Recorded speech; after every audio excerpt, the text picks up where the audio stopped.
ከንፈሩ ራሱ በጣም ደርቋል እና ከመውደቁ በፊት ይህንን ውሃ አንተ እንደሰጠው አድርገህ ትሰጠዋለህ።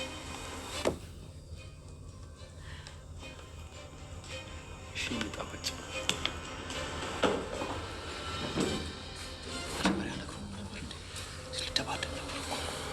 እኔ ራሴ ግድ ሆነብኝ የተነካካት ወንድም በጣም ተጨናንቃል።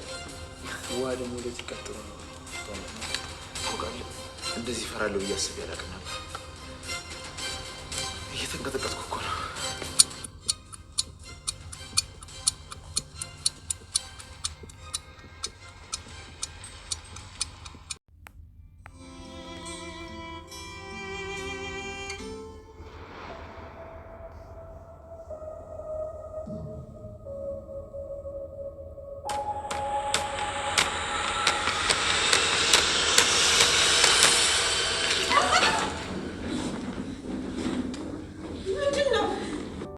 የኤፍራታና የያፌት ሰርግ ተቋርጧል።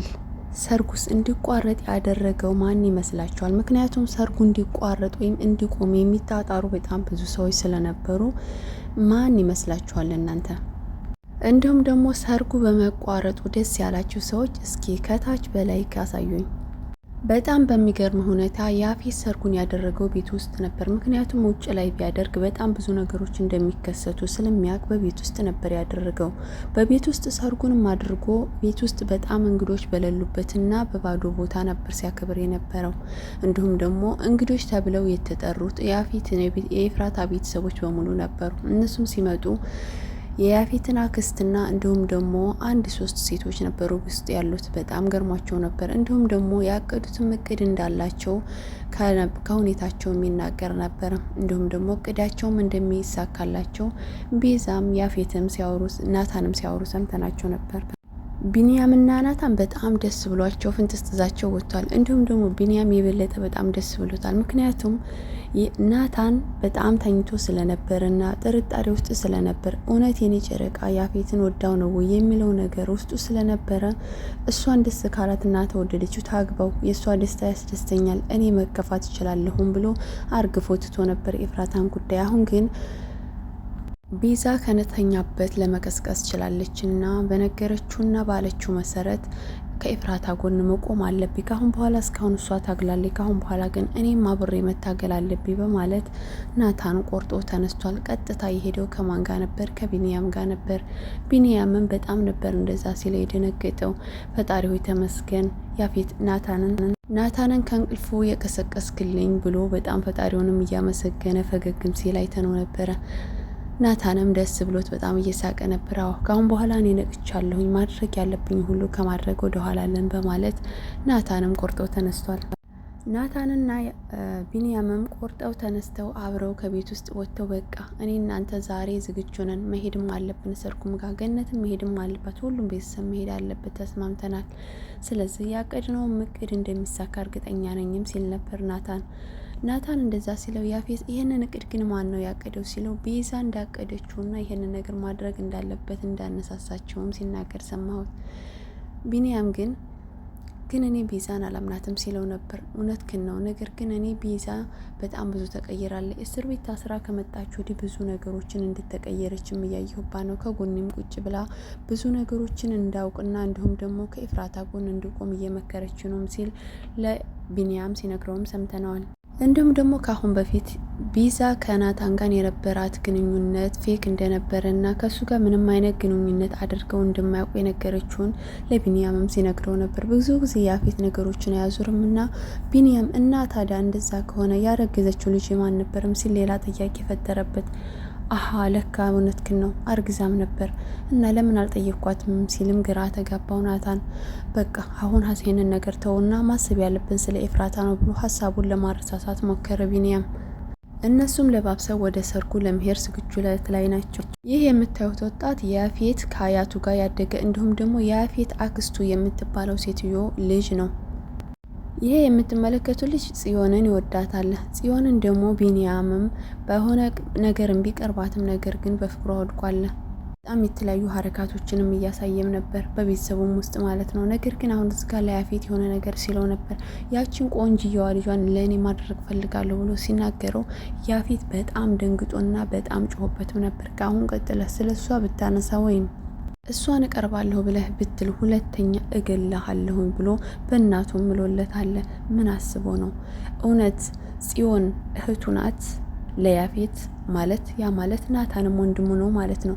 ምን አይነት ጥላቻ ቢያድርበት ነው በእነሱ በቤተሰቦቻቸው ላይ ይህን ሁሉ ድርጊት እያደረገ አሁን ለጽዮን መቆርቆር የጀመረ ወይንስ ከሴቶቹ ጋር ሊቀላቅላት አስቦ ነው? አሁንም እንዴት ተለመደው ከያፌት ጋር እንደዛ ሲሆን እየተንቀዠቀዠ ኤፍራታ አለችበት ክላስም ገብቶ ነበር። ከኤፍራታም ጋር ኤፍራታ ብቻውን እያወራችም ስለነበረ ነበር የገባባት። ኤፍራታ ምን እያለች ነበር? ባለፈው ክፍል አስታውሳችሁ ከሆነ ያፌት ሰክሮ በመጣበት ሰዓት ኤፍራታ አብራው አድራ ነበር። እሷው ራሷ ፈልጋና ፈቅዳ የራሷ እቅድ ኑሯት ይመስለኛል አብራ አደረችው። ልጅ እንዲኖራቸው ስለፈለገችና ከያፌት ጋር ያላት ግንኙነት እንዲበላሽ ስለፈለገች መሰለኝ እንደዛ ያደረገችው። ያንን ትዝታ አስታውሳ እሷ ልጅ ሊኖረን ይችላል እኮ የኔ ናታን እያለኝ ብቻዋን እያወራችና ፈገግም ስትልም ይህንን ቃላትም ልጁ ሰምቷት ነበር። አሀ ከማን ጋር ነው ልጅ የሚኖርሽ? መቼም ከሌላ ሰው አይሆንም ሲላትም ነበር። አረ ከማንም ሊሆን አይችልም ከያፌት ነው ብላ ነገሮችን ለማረሳሳት ሞከሬ። እዛም ውስጥ ገብቶ በጣም የሚገርም ነው እንደዚች አይነት ቆንጅዬ እህት እንዳለችው ዳጊ በጣም የሚገርም ነው እያለ እሷን ማደናነቅም ጀመረና እንዲሁም ደግሞ ስለ ያፌት አንዳንድ ነገር ለማውራት ከሷ ጋር ጀመረ። ኤፍራታን ብዙም ብትጠራጠረውም ነገር ግን ለመስማት ዝግጁ ነበረች። በጥታ ድንገት ነበር የመጣባቸው ያፌት በነገራችን ላይ አክስቱም ወይም ማንኛውም ሰው ከኤፍራታ ጋር ግንኙነት ሰራተኛይቱም ግንኙነት እንዲኖራቸውም አይፈልግም። ኢንፎርሜሽን ይወስዱብኛል ስለሚል ማለት ነው። ያፌት ሲመጣበት በጣም ተደናግጦ አረ ምንም እያደረኩኝ አይደለም እዚህ ጋር ፌሎዋን እያደናነኩ ነበርና በጣም አሪፍ ፌሎ ነው ምናምን ነገር ብሎ ነገሮችን ለማረሳሳት ሞከረ። ነገር ግን ያፌት ቀጥታ ከዚህ ውጣ በማለት በጣም ተቆጥቶና ሰድቦ ለማስወጣት ሞከረ። አንተ ደግሞ አበዛ ያፌት ምን ሆነህ ነው ምናምን ነገር በማለት ለመውጣት ሞከረ። መጨረሻ ላይ ኤፉዬ በቃ እንገናኛለን ሲላት መከዳውን ወርውሮ ነበር እሱን ለመምታት የተገባበዘው። ያ ማለት ያፌት በጣም ብዙ ድብቅ ነገሮች እንዳሉት ቤተሰቦቹም ትዳሩን እንዳገባ ወይም ያለውን ነገር እንዲያውቁ ያልፈለገው የሆነ የተደበቀ ነገር እንዳለ ያስታውቃል። በሰርጉም ላይ ዝግጁ ሆነው ያፌትም ንዴቱን ዋጥ አድርጎ ማድረግ ያለበት ነገር ስላለ ከእህቱ ጋር እንዲሁም ደግሞ ከቤዛ ጋር ዝግጁ ሆኖ በዚህ መልኩ አምሮበት ሰርጉ ላይም ተገኝቷል። ሰርጉ ላይ ሲገኝ ጽዮንን እወዳለሁ የሚለው ልጅ እንዳያችሁት በጣም በሆነ አመለካከት እያያቸው ነበር። ምክንያቱም ጽዮን አብራቸው ስለነበረች ፊት ለፊታቸው መጥቶ ቁጭ በሉ በማለት እነሱን ለመጋበዝ ሞክሮ ሰላምም ለማለት ሞክሮ ነበር። እዛ ጋር ግን ከጽዮን ጋር የሚያደርገው አክት ናታንን አላአጀበውም፣ አልተመቸውም ነበር። እጇን ሲስማትም ነበረ። ምንድን ነው በማለት እሱም በጣም ተቆጥቶት ነበረ። በጣም ይቅርታ ብሎ ተመልሶ ወደ ቦታው ሂዷል። እዛ ብዙም ሰው ባይኖርም ቀረጣም አንዳንድ ነገር ነበር። እነሱም ያሰቡት እቅዳቸው እንደሚሳካላቸውና ብዙ ሰው እንደሌለም ተነጋግረው ሂደው መቀመጥ እንዳለባቸው ማሰቡና ወደ ወንበሩ ጋር ሂደው ተቀመጡ። እዛም በተቀመጡ ሰዓት ምግብ አንሱም ሲባሉ ነበር። አይ አሁን ምግብ አያስፈልገንም የሚመጡ ሰዎች ስላሉ እነሱ ይምጡና አብረን እናነሳለን በማለት ሂደው ቁጭ አሉ። ገነትም ዳጊም ሁሉም ሙሉ ቤተሰብም መተው ሰርጉ ላይ ተገኝተዋል። ሰርጉ ላይ በተገኙ ሰዓት ገኒ ወዳው ከመግባቷ በጣም ተደናግጣ ነበር። ምክንያቱም የያፌትን አክስት ታውቃታለች። የያፌት አክስት ደግሞ እሷ የኤፍራታ እናትም እንደሆነች ምንም የምታውቀው ነገር የላትም። ኤፍራታ ገኒ በውስጡ ያለውን ህመሟን ይዛ የተለያዩ ነገሮችን ሲናገር ስለነበረና ያፌት በቃ ሰርጉ ላይ መተናለ በቃ እንግባ እናቴ በማለት ዳጊ እናቱን ወደ ውስጥ ለመግባት ይዞ ለመግባትም ተገዶ ነበረ። ግን እዛ ያሉ አንዳንድ ሴቶች የያፌትን አክስት ጨምሮ በገኒ ላይ ለመጎሻመጥና ወይም አንዳንድ ነገር ለመናገር እሷ ውጭ ሀገር ገዝተው ሄዳ ስለመጣች ነው እንደዚህ የምትሆኑ በማለት አንዳንድ ነገሮችንም ሲናገሩ ሰምተናቸዋል። በጣም ደስ የሚለው እቅዳቸውም ወደ መሳካቱ እየሄደላቸው ነበረ። ያ የሚንቀዠቀዠው ጽዮንን እወዳለሁ የሚለውን ልጅ ጽዮን እንዲሁም ደግሞ እዛ ጋር አብረው የተቀመጡት ናቶሎ በማለት መድኃኒት ወይም የእንቅልፍ መድኃኒት የጨመሩበትን ውሃ ሰጥተውን ነበረ። ጽዮን ምንድን ነበር ያለችው? በጣም ድክሞታል፣ ስለዚህ ይህን ውሃ ውሰድና አንተ እንደሰጠው አድርገህ ስጠው ለያፌትም ስትለው ነበር። እሺ የኔ ቆንጆ በማለት እሱም በጣም ደስ ብሎት በጽዮን ውበት ተማርኮ በጣም ፎንቃ ገብቶለታል። ነገር ግን ያንን ውሃ ይዞ ሄዶ ያፌትን ይሄን ውሃ ጠጣ በጣም ደክሞሃልም ሲለው ነበር። ያፌትም እውነት በጣም ደክሞኛል እኔ በዚህ መልኩ እንደዚህ እጨናነቃለሁ ብዬ አስቤ አላቅም በማለት ያንን ውሃ የተሰጠውን ግጥም አድርጎ ነበር የጠጣው። ውሃውን ሲጠጣ ያፌት፣ ቢኒያም፣ ቤዛ ሁሉም ቤተሰብ በጣም እየተጠቋቁሙና እየሳቁ ነበር። ትንሽ ቆይት በማለቱ ውሃውን ጠጥቶ እናት ተብዬዋን ገኒውን ጋቢ ወስደው አልብሰዋት ተመልሰው ቀለበቱን ሊያደርግ ሲልና የተለያዩ ነገሮችን እናገራለሁ ብሎ እንዳቀደ አቶ ያፌት ቀለበቱን ሊያደርግ ሲል ቀጥታ ወደ መውደቁ ደረጃ ነበር የደረሰው። ምን ይከሰት ይሆን ካሁን በኋላ? ያፌት ከእንቅልፉ ሲባነን ያለውን ነገር ቤተዘመዱ ይነግሩት ይሆን ወይንስ ይህንን ነገር እንደፈረሰ እዛው ጋር ሄዶ ናታን ቀለበት የሚያስርላት ይመስላችኋል? ናታን እስጋ ቀለበቱን እሱ እንደወደቀ ቢያስርላት መጨረሻ ላይ ምን የሚከሰት ይመስላችኋል? ምክንያቱም የእንቅልፍ መድኃኒት ከሆነ ከእንቅልፉ ያፌት ሲነሳ የሚከሰተው ነገር በጣም ከባድ ሊሆን ይችላል። ምክንያቱም ያፌት በጣም ብዙ የውስጥ ሰዎች ስላሉት ማለት ነው።